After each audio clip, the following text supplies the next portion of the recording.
Greetings from Bharat Institute of Law. Myself, Archana, Assistant Professor, Bharat Institute of Law, Bharat Institute of Higher Education and Research. In this session, we are going to see about an introduction to intellectual property rights. In this session, we will be dealing with what is IPR, that is intellectual property rights, what is intellectual property, and what are the different forms of intellectual property right, nature and scope of intellectual property rights, theories relating to intellectual property right, functions of intellectual property rights, etc. We will also be dealing with the role of World Intellectual Property Rights Organization in protecting intellectual property rights worldwide. Let's move into the session. What is intellectual property? Intellectual property refers to the ideas that leads to creation of the mind, such as inventions, literary and artistic work, designs and symbols, names and images used in commerce. In simple terms, IP refers to creation of mind. In other terms, we can also say that intellectual property is nothing but ideas in itself. The ideas that leads to creation of certain things is what we can call as intellectual property. Intellectual property denotes the right over a tangible object of the person whose mental efforts created that particular object. It is also to be noted that intellectual property lies not over the exact ideas, but the expression of particular ideas. Having a mere idea of creating something will not help you in claiming intellectual property rights. Whereas your idea is put into a tangible object, then that particular idea of creating the tangible object is protected. Your right over an idea which led to creation of something is what is protected under intellectual property law. Even though the simple definition of refers to creation of mind or the ideas, it is to be noted that only when ideas are expressed in tangible form, it is protected under the intellectual property law. Intellectual property gives rights of ownership in the product created by the human intellect, but not in the product itself. Now let's look into what is intellectual property rights. Intellectual property rights very broadly means the rights which results from the intellectual activity in industrial, scientific, literary or artistic fields. Intellectual property rights denotes the rights over the tangible object of the person whose mental efforts created it. The very nature of this particular right is that ownership is given only to the mental efforts or the mental ability or the idea that created the product, but not the product in itself. It is very significant to note that an IPR, that is an intellectual property right over a product, can be claimed only if a particular idea is expressed in a tangible form. The mere fact that you have an idea in your mind will not lead to a situation where you can claim right over that particular idea. You have an idea, and only when you express it in a tangible form, you can claim right over that particular idea. Let's suppose you have an idea to write a novel. You have all the storyline in your mind. You are well aware of the sequence of events, everything, you are ready. But you have not written it anywhere. You did not talk about it to anybody. But somebody else is coming with the same storyline, with same sequence of events, and they are publishing a particular novel. Then you cannot claim that it is your idea and they have made it into a novel. Here is the significance of putting idea into a tangible form. This example is in case of literary work. Let's suppose it in the case of any industrial field. You have an idea to create a particular device that can be used to time travel. Even though intellectual property refers to the creation of mind, to claim right over that particular idea, it is necessary that it should be expressed in a tangible form. In this case, you have to make that device using your idea, you have to make that device and present it in a tangible form to claim intellectual property right over that particular device. We also stated here that the right is not in the product itself. Let's suppose you are writing a novel and publishing it. Your right is over the contents inside that particular novel that is published in the form of a book, but not in the book itself. You cannot claim right over each copies of the book that is printed. Your right as a creator of that particular novel or the author of that particular novel is only on the contents of that particular novel. So, when you say that you have intellectual property right over certain thing, then that particular thing should be a result of your creativity of mind and it should be expressed in a tangible form. Now, let us look into certain broader aspects of nature of intellectual property rights.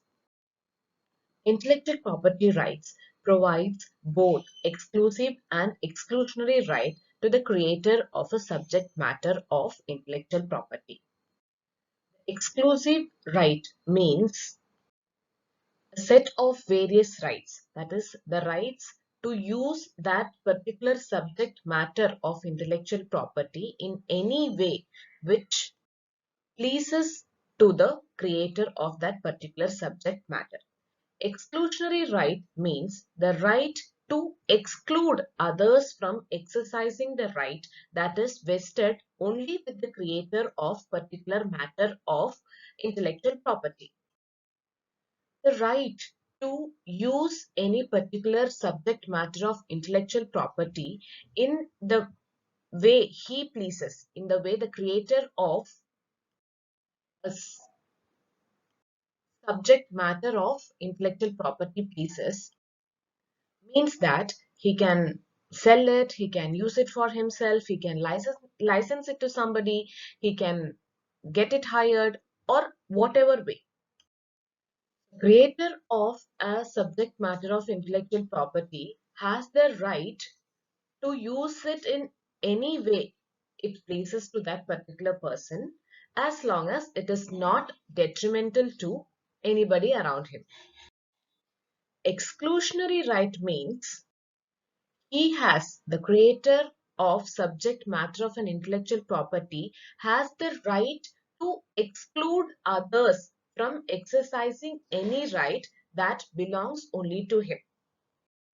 That is, creator of a subject matter of intellectual property has the right to stop others from exercising the rights that is vested only to him.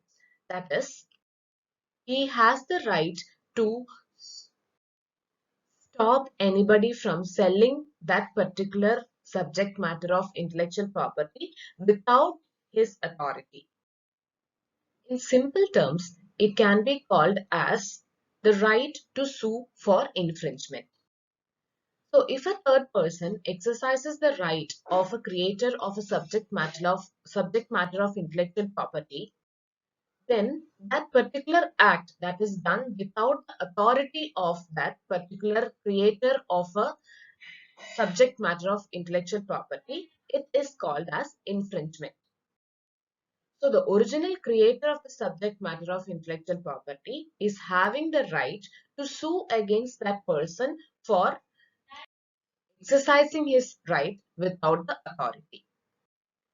Intellectual property, though it is a intangible right, it can be bought, sold, or licensed, hired, or even attached.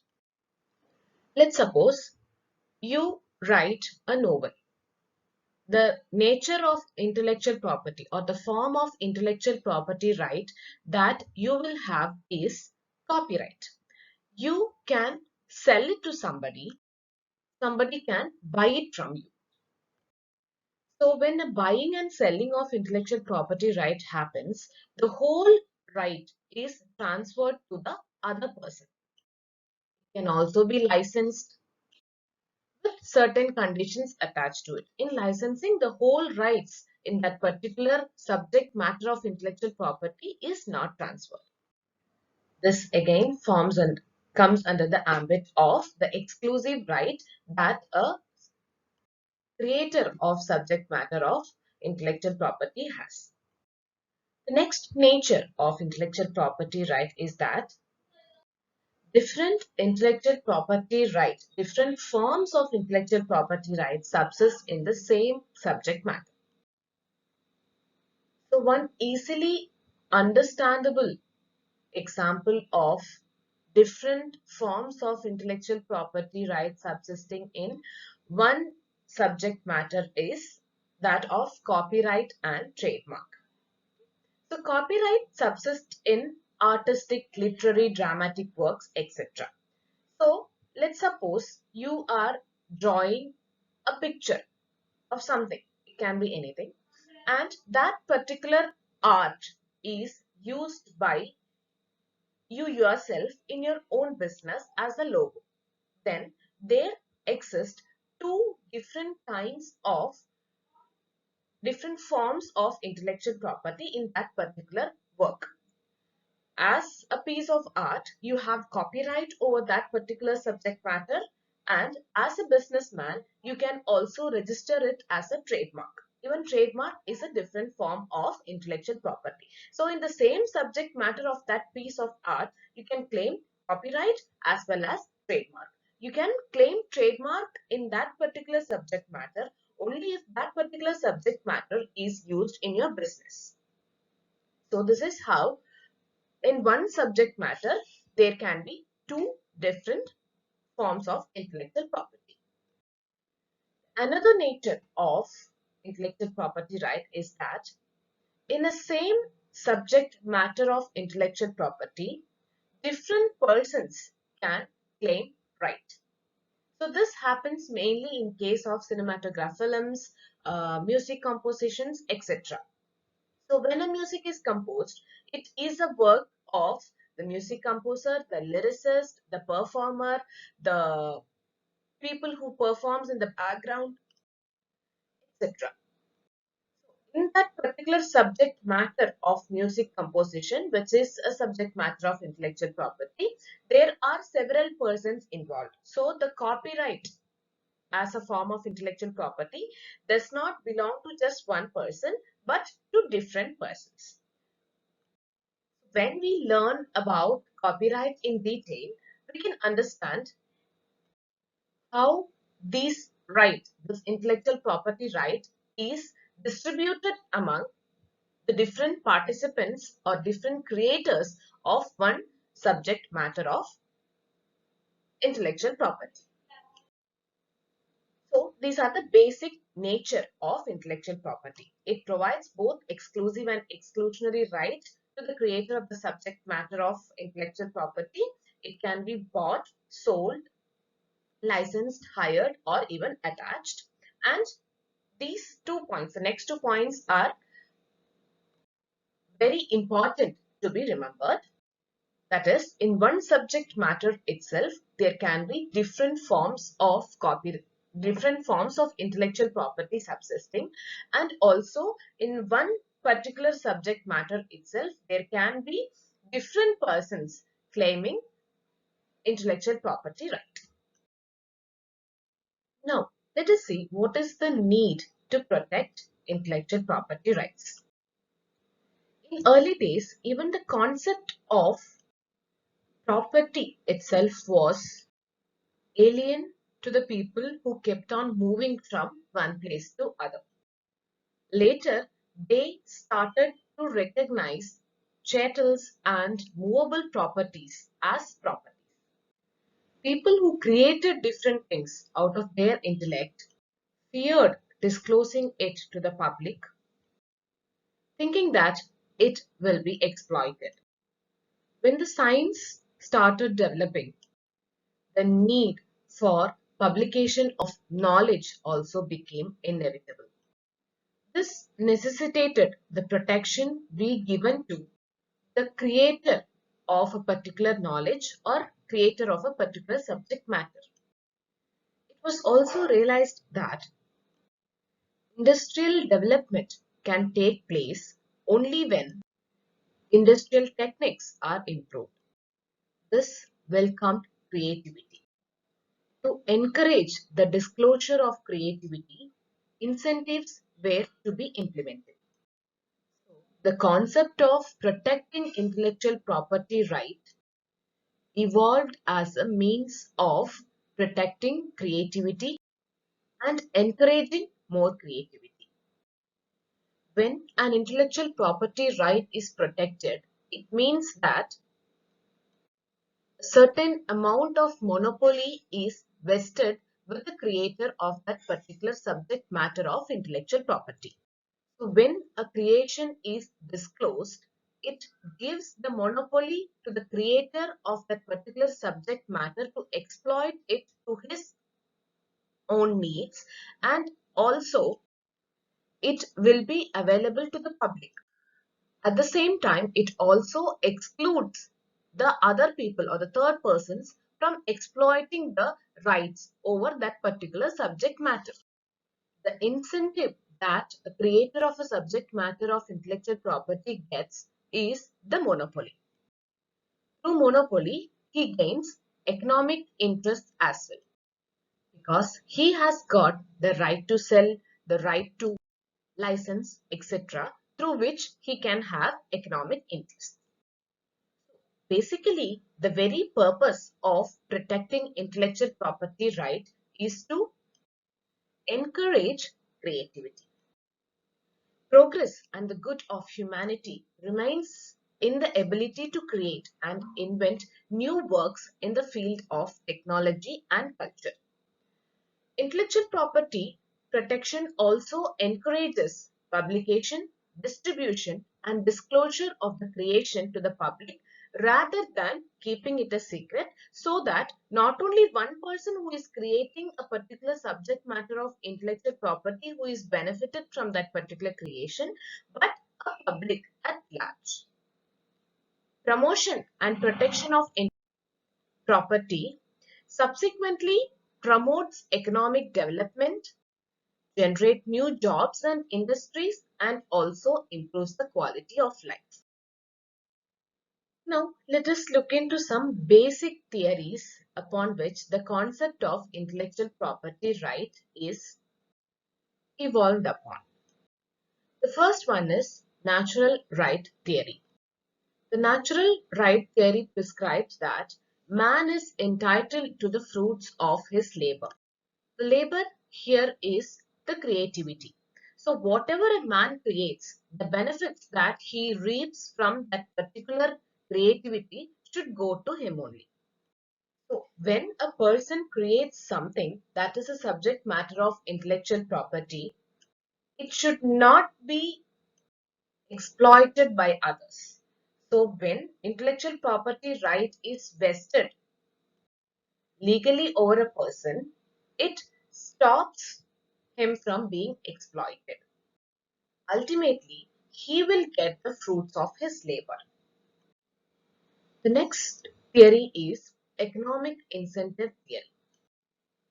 The concept lying behind this theory is to encourage production through economic rewards. In case of intellectual property, creativity is encouraged through economic rewards. If you create a subject matter of intellectual property, apart from vesting with monopoly rights, you will also have economic benefits that you will be getting as a result of the monopoly that is vested with you. The next one is public trust theory. Though intellectual property right protects the rights of an individual, public interest is also accorded a larger protection. Though by intellectual property protection, monopoly is accorded to the creator of a subject matter of intellectual property right, it should be noted that the monopoly will cease to exist from the time when it starts to affect the public interest. This can be related to patents in pharmaceutical products. Let's suppose you are a creator of a pharmaceutical product for which you have claimed patent. As a patent holder, you have the right to fix the price, subject to certain conditions though, right to sell to whomever pleases you, right to license and whatever. But let's suppose there is a group of people who are in need of that particular pharmaceutical product. If the government feels that that particular product or particular pharmaceutical product in which you have claimed patent has to be distributed to the public, the government will have the right to take over the patent from you and, and distribute the license to manufacture that particular pharmaceutical product to some other manufacturing company and make it available to the public who is in need of that particular product. That particular public group may not be able to afford it at a price that you have fixed. So in this circumstance, we can construe that even though the vesting of intellectual property rights helps or gains you monopoly right, it is only to the extent where it doesn't take away the interest of public. From the moment the monopoly is detrimental to the public, the monopoly over the subject matter of intellectual property may cease to exist. Now, let us look into the different forms of intellectual property rights.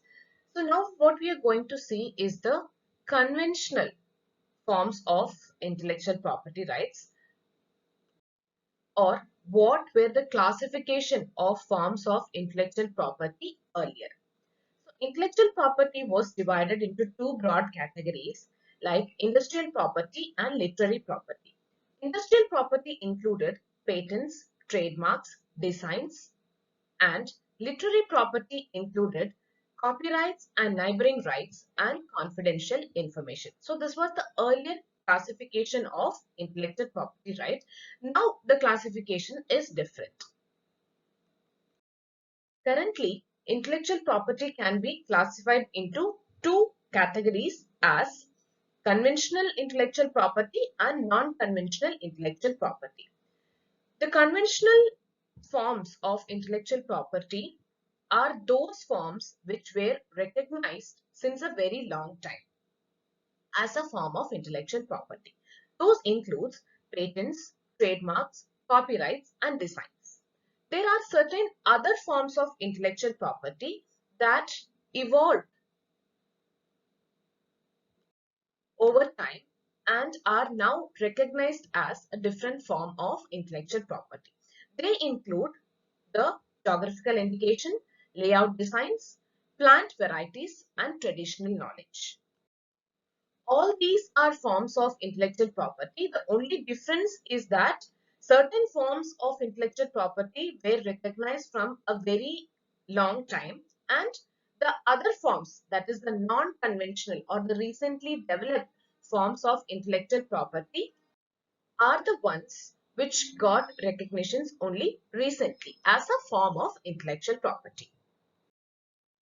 Now let us see what are the laws on intellectual property rights. There are both national as well as international laws that accord protection to intellectual property. The international laws that we are going to discuss here is only about the international instruments that protect intellectual property as a whole. Apart from the instruments that we are going to discuss here, we have specific international instruments dealing with specific forms of intellectual properties. That is, there are international instruments on copyrights, there are international instruments on patents, international instruments on trademarks, etc. So what we are going to discuss here is only the international instruments that deals with all forms of intellectual property rights in general. So the first one is the Paris Convention for the Protection of Industrial Property 1883. So this was the very first international instrument on intellectual property right, and it deals with two main principles. One is the national treatment and the second one is priority right. Even though it is a very old instrument, it is still in force. The next one is Trade Related Aspects of Intellectual Property Right 1995. So this is the latest agreement on intellectual property right. So this particular instrument has three main features. One is it sets out the minimum standards of protection that is to be accorded to each form of intellectual property right, and it lays down certain general principles that are applicable to all forms of intellectual property right and the enforcement procedures of different forms of intellectual property rights. It also ensures adherence to the WTO dispute settlement mechanism. And just like in Paris Convention for the Protection of Industrial Property 1883, the trade-related aspects of intellectual property rights agreement also deals with principles like national treatment and most favored nations. So we will be discussing about these principles in upcoming sessions in detail. These are the national level laws relating to intellectual property rights. India is a member to the instruments that we have discussed earlier, and India has enacted these laws only in adherence to or in compliance with the international instruments that we have discussed. So we have these laws in force in India currently. The Patents Act of 1970 deals with patents, and Copyright Act of 1957 deals with copyrights. The Trademarks Act of 1999 deals with trademarks. The Geographical Indications of Good, Registrations and Protection Act 1999 deals with geographical indications. Designs Act of 2000 deals with industrial designs, and Semiconductors Integrated Circuit Layout Designs Act deals with integrated circuit layout designs protection, and Protection of Plant Varieties and Farmers' Rights Act deals with protection of new varieties of plants, and Biological Diversity Act 2002 indirectly deals with protection of traditional knowledge. So we will be dealing with all these aspects or all these forms of intellectual property in detail in the coming sessions. Now let us see about World Intellectual Property Organization. So the World Intellectual Property Organization is one of the 17 specialized agencies of United Nations. So prior to World Intellectual Property Organization's establishment, there was a bureau that is established under the Paris Convention, which used to be called as BIHER. This particular organization ceased to exist since the establishment of World Intellectual Property Organization. The objective of this particular organization is to promote the protection of intellectual property throughout the world.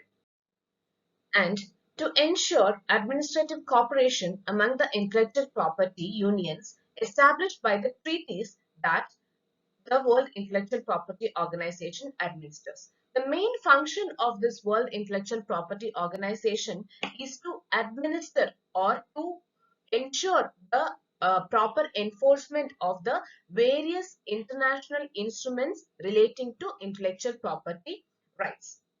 So we have already dealt with two general instruments of intellectual property rights. Apart from that, as we have already discussed, there are many international instruments that specifically deals with different forms of intellectual property rights. So all these instruments are administered, and the enforcement of those instruments are taken care of by the World Intellectual Property Organization. So any member country which is a member of the World Trade Organization can be a member of World Intellectual Property Organization also. Currently, there are 188 member countries in this particular organization, and it is headquartered in Geneva, Switzerland. What you have to remember about World Intellectual Property Organization is it is an international organization which ensures protection of intellectual property throughout the world. With this, we'll wind up this session. See you in next session. Thank you.